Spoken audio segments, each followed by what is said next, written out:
क्या आपको लगता है इन्वेस्टिंग टफ है? सच्चाई है कि टफ इन्वेस्टिंग नहीं, टफ माइंडसेट होता है। और आज मैं आपको वो माइंडसेट दूंगा जो इंडिया के टॉप इन्वेस्टर यूज करते हैं। और सबसे बड़ी बात, आप कितना कमाते हो इससे फर्क बिल्कुल नहीं पड़ता। फर्क से पड़ता है आप कैसे ग्रो करना चाहते हो। अगर आप बिगिनर हो, कंफ्यूज हो या डर लगता है लॉस का, तो ये वीडियो आपका पूरा ब्लूप्रिंट है इन्वेस्टमेंट से लेके वेल्थ बिल्डिंग तक। और गारंटी देता हूँ, अगर आपने ये वीडियो लास्ट तक देख लिया तो आप इन्वेस्टिंग बंद नहीं करोगे, क्योंकि आपका पैसा आपके लिए आपको काम करते हुए दिखेगा। चलिए शुरू करते हैं बिगिनर से इन्वेस्टर तक का सफर। तो सबसे पहला सवाल क्या आता है? Why beginner lose money?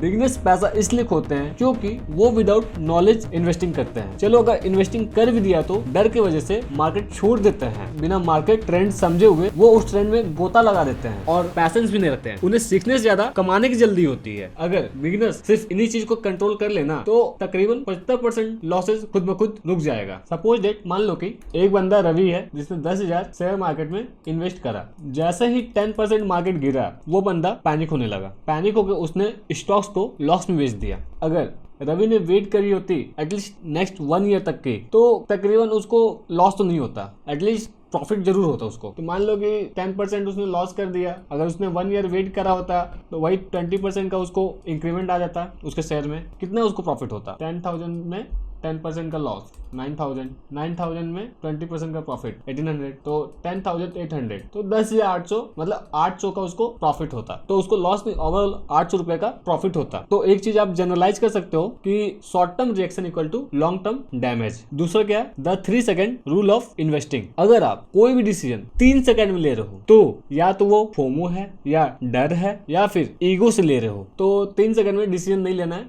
आराम से टाइम लो, डिसीजन लो, सोचो समझो, देन इन्वेस्टिंग करो। तीसरा क्या है? Compounding mindset. इमीडिएट रिजल्ट के पीछे बिल्कुल मत भागना, बल्कि लॉन्ग टर्म ग्रोथ का प्रोसेस समझकर छोटे छोटे स्टेप्स लेना। क्योंकि इन्वेस्टिंग का एक्चुअल मजा तभी आता है जब आप मार्केट को टाइम देते हो और पैसेंस रखते हो। तो सबसे बड़ा चीज क्या है? मार्केट को टाइम देना। दूसरा क्या है? पैसेंस रखना। ये दोनों चीज होना बहुत ही इंपॉर्टेंट है आजकल के यूथ में। चलो आपको एक एग्जाम्पल देता हूँ। एग्जाम्पल, अगर आप 2,000 रुपए मंथली एट 10% रिटर्न पर इन्वेस्ट करते हो ना 20 ईयर्स के लिए, तो आपका जो सम है, सम मतलब आपका जो एक्चुअल अमाउंट है पैसा, वो करीब करीब 15,26,000 बनेगा। पर यही सेम चीज को आप आफ्टर 10 ईयर्स बाद आप स्टार्ट करते हो तो आपको सिर्फ जानते हो कितना पैसा मिलेगा? 4,62,000 ओनली। तो आप अगर देखोगे डिफरेंस कितना का आ गया? 10,61,000 का। ये आपका मैथमेटिकल डिफरेंस आ गया। तो इसको एक तरह का आप अपना फाइन भी बोल सकते हो। कौन सा फाइन बोलोगे? Let start penalty. तो ये डिफरेंस है अर्ली इन्वेस्टिंग का। जितना जल्दी इन्वेस्ट करोगे उतना ज्यादा आपके पास पैसा आएगा। चौथा चीज क्या है? Emotions versus logical framework. देखो, इन्वेस्टर 2 टाइप्स के होते हैं। एक इमोशनल जो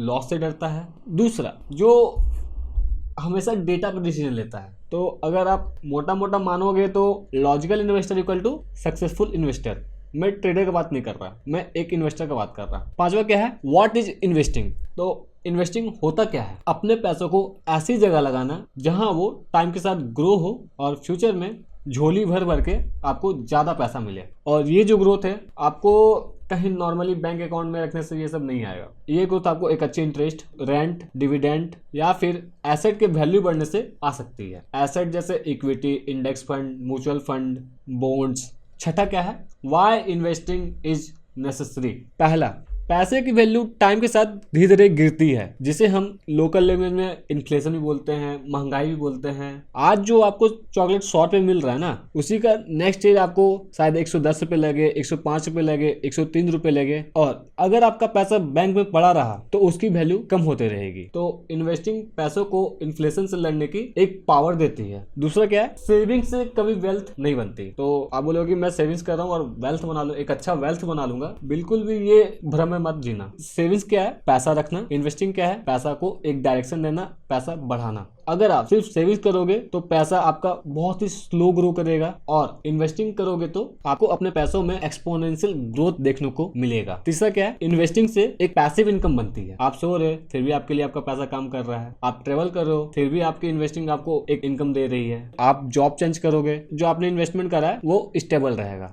तो एक कोट है, investing is necessary because money needs to work even when you can't. सातवां पॉइंट क्या है? Where can beginner start? पहला इंडेक्स फंड स्मूथ रहता है, लो रिस्क है। दूसरा इक्विटी फंड, कंपाउंडिंग होगी आपके पैसों की। तीसरा गोल्ड या ETF, आपको एक स्टेबिलिटी मिलेगी अपने पैसों में। चौथा बॉन्ड्स, सेफ्टी मिलेगी, आप थोड़ा सा कम इंटरेस्ट हो सकता है बट सेफ खेलोगे इसमें आप। आठवां चीज क्या है? The 5 step blueprint. तो 5 स्टेप क्या है? पहला स्टेप 1, डिफाइन योर गोल, कि आप एक्चुअल में कितना अमाउंट बनाना चाहते हो। तो एक मैं एग्जांपल देता हूँ कैसे बनेगा। सपोज दैट मान लो कि आपका जो गोल है वो 5 लाख का है, आप जो टाइम लाइन लिए हो वो 5 साल का लिए हो, आप जो रिटर्न्स की उम्मीद कर रहे हो वो 10% है। तो आपको जो मंथली इंस्टॉलमेंट कितना लगेगा, मतलब मंथली कितना इन्वेस्ट करना होगा, अराउंड 6600 रुपए आपको इन्वेस्ट करना होगा 5 लाख गोल के लिए 5 साल के लिए 10% रिटर्न रेट। और ये जो कैलकुलेशन है आपका SIP कैलकुलेटर से निकलता है। तो जाओ अपना गोल सेट करो और कैलकुलेट करो कि आपको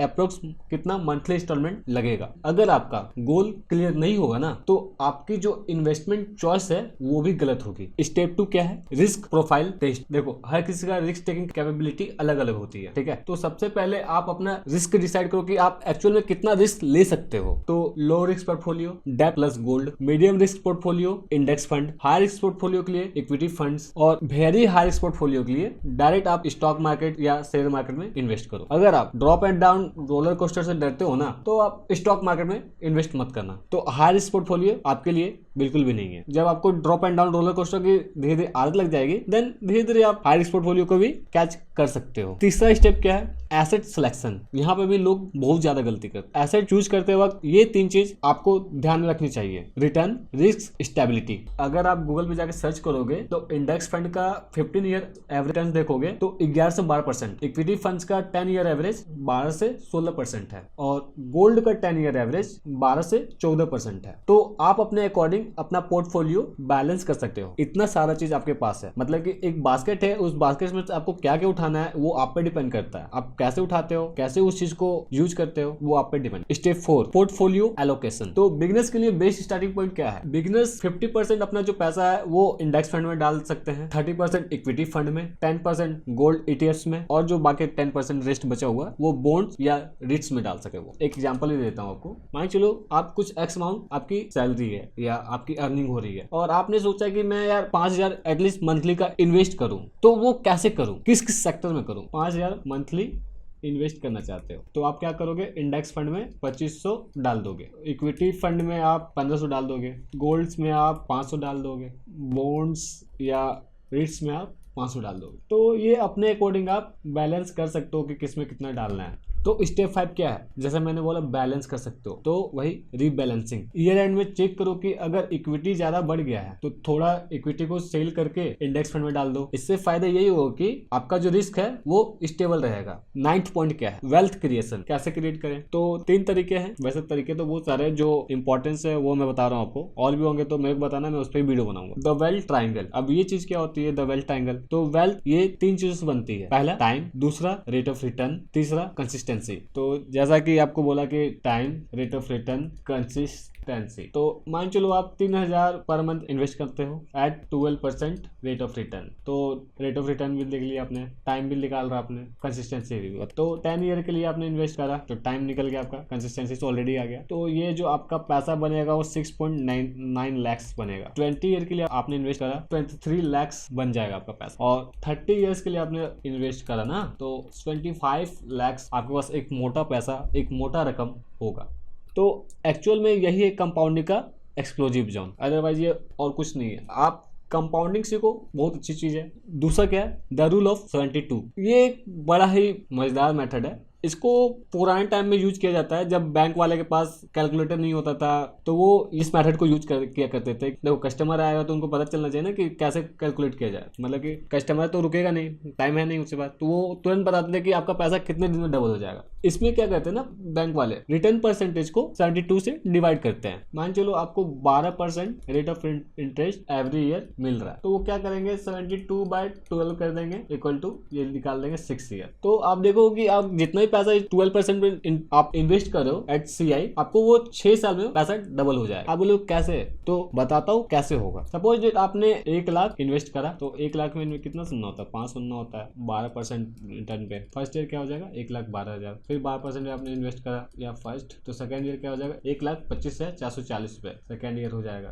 थर्ड ईयर क्या हो जाएगा, 1,40,492.8 रुपीज, ये थर्ड ईयर आपका बन जाएगा। फिर आपने 12% पे इन्वेस्ट करा, तो ये बन जाएगा 1,57,351 पॉइंट समथिंग, ये आपका फोर्थ ईयर। फिर आपने 12% पे इन्वेस्ट करा, ये बन जाएगा 1,76,234 रुपए पॉइंट समथिंग, ये क्या है आपका फिफ्थ ईयर है। फिर आपने 12% पे वही पैसा इन्वेस्ट कर दिया, ये बन जाएगा 1,97,000। तो आपने देखा एग्जैक्ट 6 साल में अप्रोक्स 2 लाख रुपए बन चुके हैं, जो कि 1 लाख का डबल है। तो है ना ये मजेदार मेथड। इसी तरीके से पहले बैंक वाले कैलकुलेट करते थे। तीसरा क्या है, what rich people actually do. Rich people कुछ करते नहीं है, बस वो अपने टाइम को काम पे लगाते हैं। दूसरा, कंसिस्टेंट रहते हैं और उनको मार्केट से कोई फर्क नहीं पड़ता है, वो मार्केट के जो नॉइज है उसको इग्नोर करते हैं। तो बस यही करते हैं वो, और कुछ नहीं है। और यही चीज आपको भी सीखना चाहिए। तो इतना जो मैं बताया, इसको एक मैं आपके लिए समराइज कर देता हूँ, क्योंकि हो सकता है भूल भी गए हो, बिकॉज वी आर जेन जी, भूलने की आदत होती है हमें। इन्वेस्टिंग टफ नहीं, माइंडसेट टफ है। दूसरा, बिगनेस मिस्टेक्स क्या करते हैं, वो पैनिक होने लगे। तो biggest mistakes equal to panic. तो सबसे पहले गोल डिसाइड, फिर risk profile test, then asset selection. चौथा, पोर्टफोलियो एलोकेशन। जैसा मैंने बताया आपको, equity funds, gold, bonds, ETFs, REITs, बहुत सारी चीजें। पांचवा, वेल्थ क्रिएशन। तो वेल्थ क्रिएशन के लिए ऑलरेडी बता चुका हूँ, time, ROI, consistency, the rule of 22। तो ये एक पैसा डबल होने का फॉर्मूला है कि आपका पैसा एक्चुअल में कितना ईयर्स में डबल हो जाएगा। आपका पैसा आपके लिए काम करे, एक्चुअल में यही रियल फ्रीडम है। आज आप बिगनर हो, कल आप एक स्मार्ट इन्वेस्टर बनोगे, तो आपका हर छोटा इन्वेस्टमेंट फ्यूचर में एक बहुत ही बड़ा अपॉर्चुनिटी बनने वाला, वो भी आपके लिए। So start small, stay consistent and let compounding surprise you. तो thank you for watching me guys. अगर वीडियो पसंद आया तो like, share, subscribe and comment जरूर करना।